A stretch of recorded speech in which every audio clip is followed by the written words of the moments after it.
retrouvons Philippe Lachose, animateur d'exception pour une nouvelle saison spéciale de LOL. Bonsoir Philippe.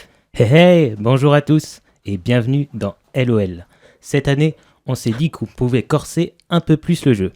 Faites donc entrer les concurrents de LOL saison 5, Kiri meurt, que je vais comme d'habitude présenter un par un en disant des banalités sans intérêt pour faire du remplissage. Premier compétiteur, Alexandre Achier. Le roi Arthur va-t-il être aussi le roi du jeu ou va-t-il en avoir gros ? Jean-Marie Ringard. Espérons qu'il ne se prenne pas un carton, sinon il va hurler au complot. Jean Dutsoin-Soin. J'ai hâte de voir si Loulou nous fera autant gaulerie que Chouchou dans la saison 1. Un duo de choc qui a accepté de se réunir de nouveau rien que pour notre plaisir. Chevalier et Pataquès. Le facho et le fâché, comme on les appelle. Christian Claquet. Sera-t-il OK pour nous faire rire autrement qu'en cabotinant avec un vieux personnage réac et raciste ? Un inconnu, pas si inconnu, Didier Bouffon. Il dit qu'on ne peut plus rien dire, mais est-ce qu'il ne peut plus rien rire ? Bon, la vanne n'est pas ouf, mais loin de moi l'idée de créer du malaise dans cette émission quand je parle. Ils ont incarné les meilleurs Astérix et Obélix sur le grand écran. Guillaume Navet et Gilles Setouche. Ça y est, ils sont tous arrivés. Quel casting diversifié et inclusif. Je crois qu'il est l'heure de lancer le jeu. Mais avant, petit rappel des règles de LOL Kiri meurt.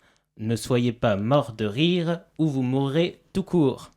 Au moindre rire, c'est carton jaune, premier avertissement. Les autres concurrents ont le droit de vous causer des dégâts. Au deuxième rire, lorsque vous entendez ceci,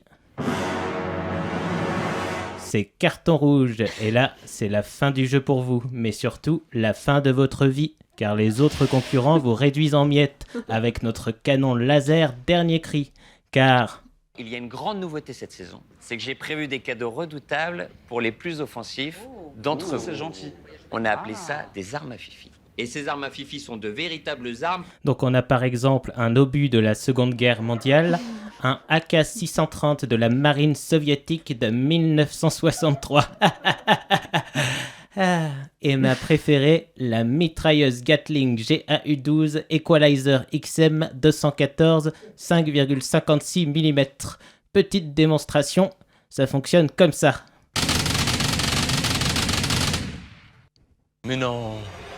Alors là, franchement, aussi vite, c'est du jamais vu. 9 éliminés d'un coup. La saison la plus courte de l'histoire de LOL. Ils sont tous morts. J'ai même pas eu le temps de leur montrer comment marche la grenade à fragmentation.